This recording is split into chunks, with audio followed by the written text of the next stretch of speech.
안녕하세요, 모터플렉스 홍석준입니다. 자, 오늘 타볼 차는 7년 만에 완전 신형으로 돌아온 넥소 2세대입니다. 이 디자인부터 간단하게 살펴보면서 오늘 시승까지 함께 살펴보도록 하겠습니다. 우선 이 디자인부터 간단하게 좀 살펴보자면은 언제였죠? 작년에 나왔던 이니시움 컨셉트카랑 완전히 진짜 툭 튀어나온 것 같이 컨셉트카랑 똑같은 이미지들을 유지하고 있습니다. 특히 이 앞모습 같은 경우에는 그런 이미지들이 거의 유지가 되고 있는데 이런 디테일 요소들만 빼고서는 컨셉트카와 완전히 똑같아요. 심지어 이런 디테일 요소들이 더 들어가면서 오히려 더 컨셉트카 같고 더 디테일 요소가 풍성했다는 점들도 특이한 점이에요. 요즘에 이런 기조들이 좀 유지가 되는 것 같아요. 이 컨셉트카로 만들었던 형태가 너무 미래지향적이라거나 비현실적인 요소들이 많이 들어가는 게 아니고 이렇게 실제 양산됐을 때 충분히 많은 요소들을 고려해서 만들기 때문에 실제로 이렇게 나왔을 때 괴리감이 적어진다는 거, 요즘에 새로 나오는 차들의 특징인 것 같아요. 이니시움 자체를 봤을 때도 아주 예뻐 보였는데 이 넥소 신형의 앞모습도 상당히 예뻐 보인다는 거. 근데 이 색깔 대비를 보여주기 위해서 이렇게 어두운 색 그리고 밝은 색 사이에 제가 서 있는데 이거 보세요. 개인적으로는 밝은 색 쪽이 굉장히 더 예뻐 보입니다. 왜냐하면은 이 안에 디테일 요소들, 아주 매끈한 차체 표면, 그리고 날이 서 있는 이런 엣지들, 그리고 앞에 검은색으로 처리한 이런 디테일 요소들이 전반적으로 밝은 색깔의 클래식한 요소로서 더 빛을 발하고 있는 것 같아요. 근데 반면에 어두운 색깔은 제가 방금 말씀드렸던 그 특징들이 약간 좀 죽어있는 모습이 들죠. 그래서 너무 무색무취한 디자인 같아 보인다는 거, 너무 평범해 보인다는 거, 그런 점들이 좀 눈에 띄고, 특이한 점들은 이제 옆모습으로 와서 좀 볼 수가 있을 것 같은데 이거 보세요.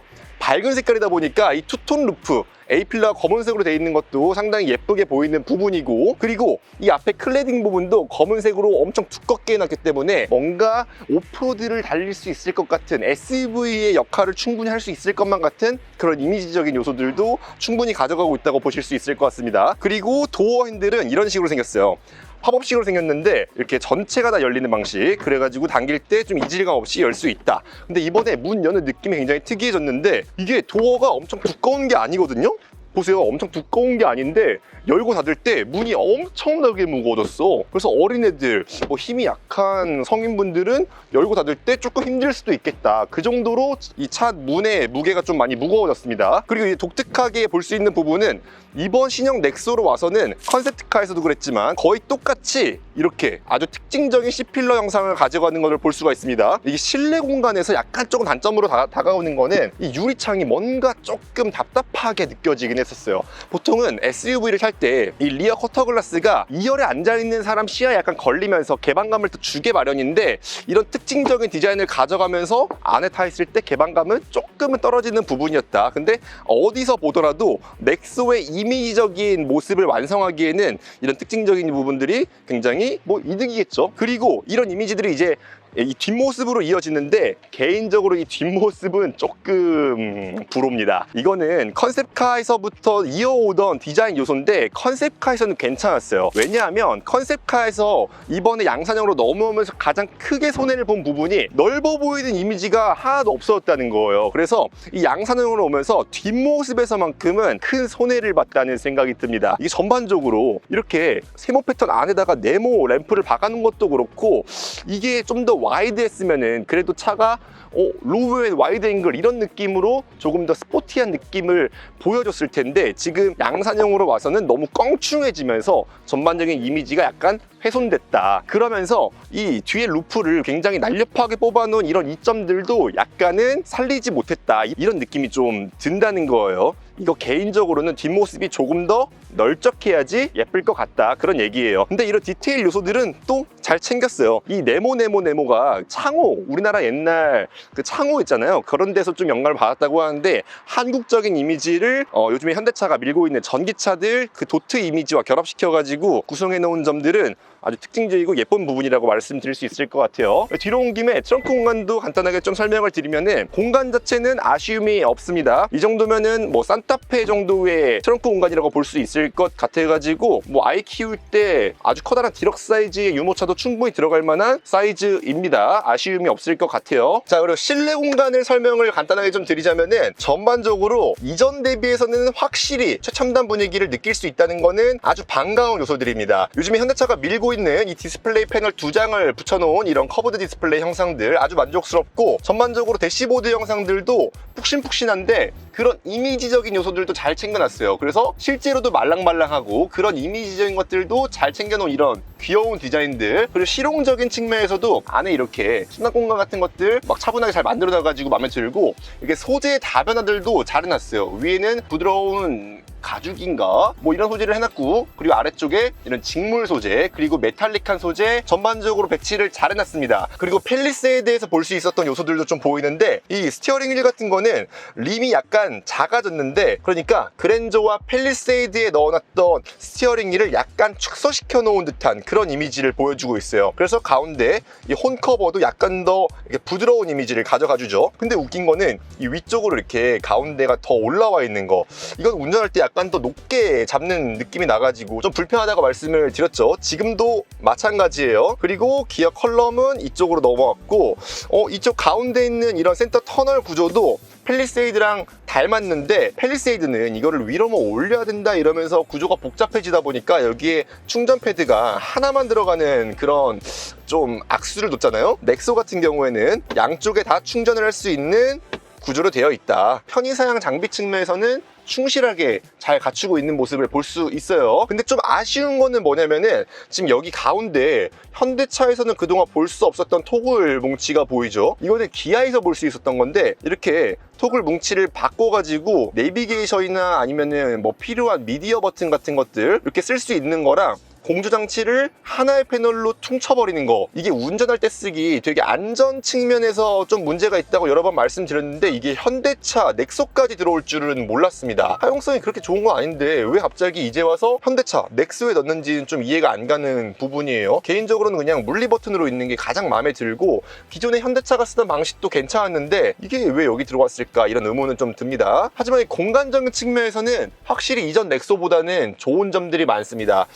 개인적으로는 이 운전석의 공간도 마음에 들고요. 2열 같은 경우에도 이 무릎 공간이나 머리 공간 같은 경우에서 이전 대비 확실히 더 넓어진 공간을 보여주고 있고요. 이 시트 등받이 각도도 이전 대비 더 많이 눕힐 수 있어가지고 장거리를 이동할 때 더 편안하게 탈 수 있을 거라는 생각이 들어요. 그리고 마지막으로 넘어가기 전에 마지막 단점, 이거는 사람에 따라 좀 장점일 수도 있는데, 개인적으로 저 같은 경우에 이제 허리가 길고 좀 상체가 긴 사람들은 시트가 굉장히 편안합니다. 그동안 현대차에서 볼 수 없었던 시트 구성인데 이렇게 사이드 볼스터가 굉장히 많이 튀어나와 있어요. 근데 이 폭 자체가 넉넉해가지고 덩치가 큰 사람도 잘 붙들어주고 이게 되게 편안하게 앉을 수 있거든요. 근데 이 앉은 키가 좀 작으신 분들은 이렇게 되더라고. 그래서 이렇게 약간 팔이 이렇게 모아지는, 이렇게 라운드 숄더가 돼버리는 그런 형태로 앉아지다 보니까 이 시트는 앉는 사람에 따라서 좀 편안함이 달라질 수 있겠다. 개인적으로 만족스러운데,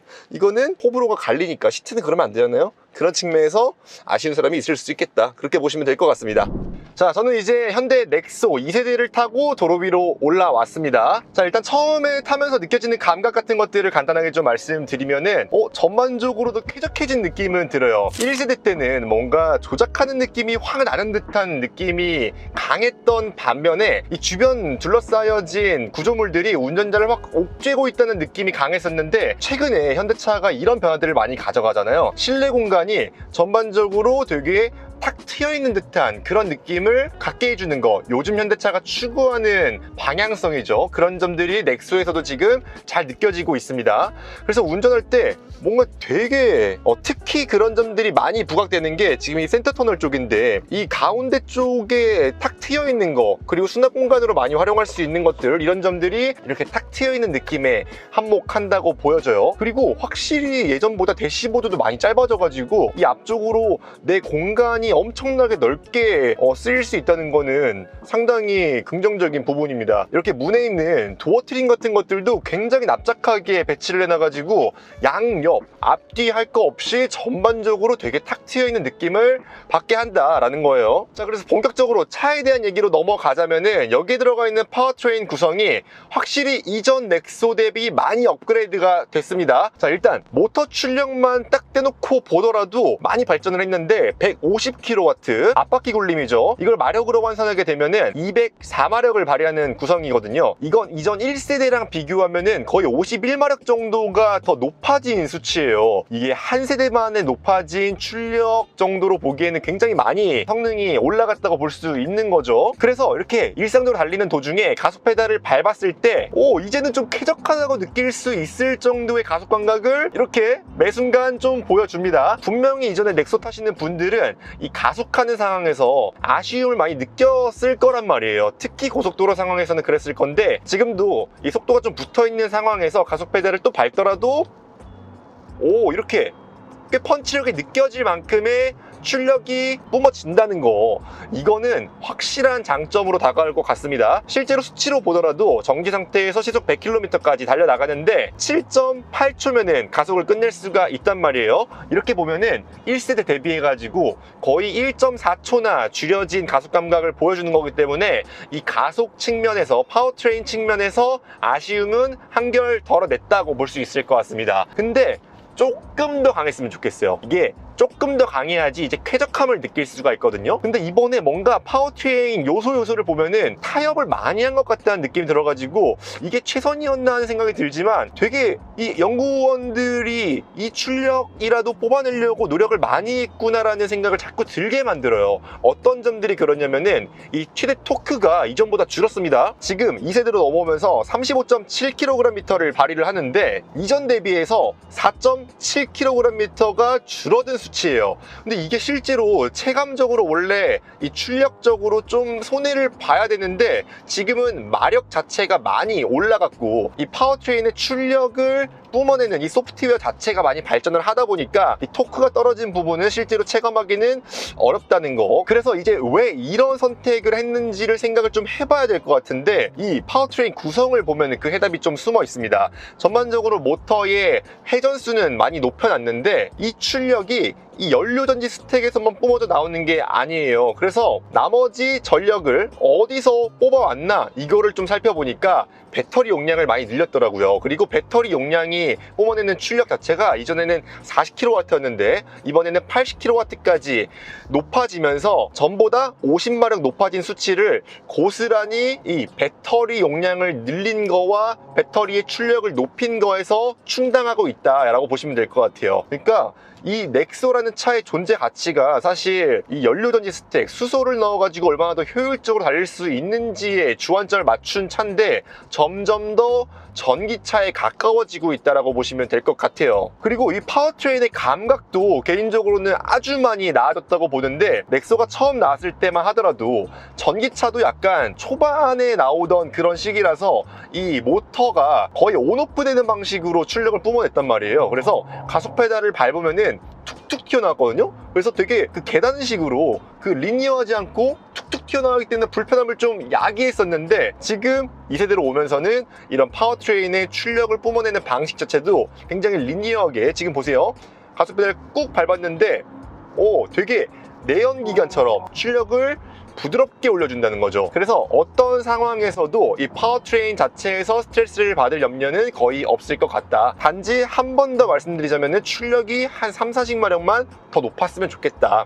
그러려면은 절대적으로 이 연료전지 스택의 출력 자체가 높아져야 되는데, 이거는 여전히 현대차가 가지고 있는 숙제라고 볼 수 있겠습니다. 근데 이 파워트레인 구조 자체를 이렇게 바꾸다 보니까 지금 연료 탱크 용량은 거의 이전과 비슷하거든요. 이 연료 탱크 용량은 6.69kg입니다. 그러니까 이전 대비 0.36kg이 늘어난 수준이라서 아주 막 드라마틱하게 높아졌다고는 볼 수 없는데, 실제로 이 1회 충전 주행 가는 거리가 상당히 많이 늘어났어요. 이번에 2세대로 바뀌면서 이 주행 가는 거리가 720km나 달릴 수 있다고 인증을 받았는데, 이거는 이전 대비 한 111km 정도 더 늘어난 수치거든요. 이전에 600km 때도 부족함이 없는 주행 가는 거리긴 했는데, 우리나라 인프라에 수소 충전하는 공간이 많이 없다 보니까 이 700km가 넘는 주행 가는 거리를 보여준다는 거는 심리적으로도 이 넥소를 탐에 있어가지고 굉장히 큰 허들을 넘겼다라고 볼 수 있는 그런 수치라고 볼 수 있을 것 같아요. 그리고 이제 고속도로로 올라왔으니까 막간을 이용해서 이 MVH 성능 부분을 좀 말씀을 드려야 될 것 같은데 1세대 대비해서 드라마틱하게 좋아진 부분이 있다? 라고 한다면은 이 MVH 성능 같아요. 지금도 촬영하면서 이 주변 소음 거의 들어가지 않지 않습니까?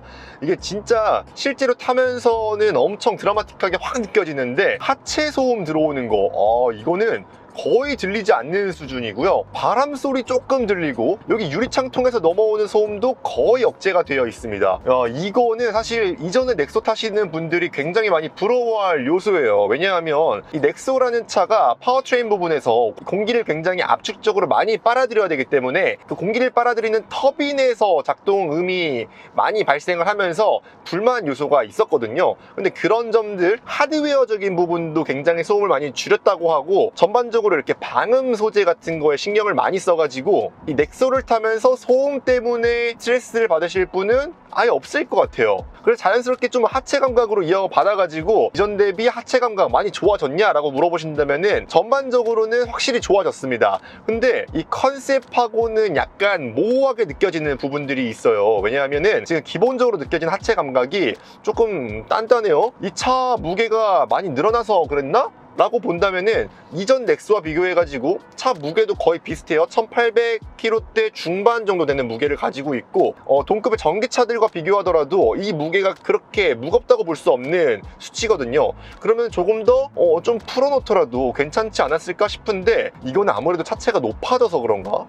근데 그렇다고 하기에는 무거운 부품은 아래다 깔려 있는데 조금은 풀어줘도 괜찮지 않을까라는 생각을 해볼 수 있을 것 같은데, 약간 컨셉과 맞지 않게 탄탄해가지고 승차감 측면에서 조금 더 부드러운 게 이점이 있었을 것 같다, 그런 생각을 해볼 수 있을 것 같아요. 근데 전반적으로 이 차를 타면서 느껴지는 감각은 고급스럽다라고 느껴지는데, 이상하게 이 실제 차의 무게보다 달릴 때 느껴지는 감각들이 굉장히 중후한 감각의 움직임이 느껴져요. 1800km 중반에서 느껴지기 힘든 수준의 이 탄탄한 서스펜션을 바탕으로 무게에 어울리지 않게 바닥을 꾹꾹 누르면서 달리는 느낌이 확 들고, 그래서 주행할 때 안정감이 확 느껴지고, 이 요철들이 차체로 들어왔을 때 그 충격들을 처리하는 방법들이 굉장히 고급스럽습니다. 이거는 예전 같으면은 약간 프리미엄 차들에서 느껴질 만한 감각들인데, 전반적으로 차가 굉장히 치밀하게 조립이 잘 돼 있다는 그런 느낌이 든다는 거예요. 차체도 되게 단단하게 느껴지고, 이렇게 지금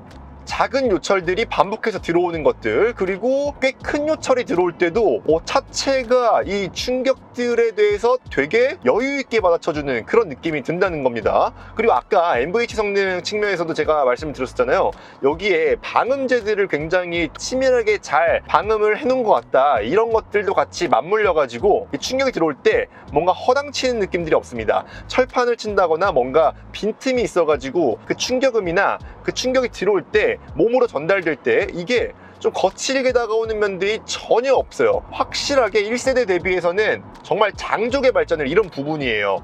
그리고 빼먹을 뻔했는데, 지금 이 넥소 2세대를 타면서 가장 만족스러운 부분이 지금 여기에 들어가 있는 오디오 시스템이거든요. 전반적으로 지금 조용해진 실내, 그리고 뭔가 되게 고급스러운 하체 감각이랑 어울리면서 이 안에서 뭔가 이제 풍요로움을 느끼기에 정점을 찍는 한 가지 요소가 이 오디오 시스템인데, 여기에는 지금 옵션으로 뱅앤올룹슨 사운드 시스템이 들어갑니다. 이거 막상 들어보니까 굉장히 만족스럽습니다. 그 음들의 선명도도 굉장히 좋고 정의감도 딱딱 맞아가지고 누가 들어도 좋은 사운드다 라고 볼 수 있는 그런 음질을 들려줘요.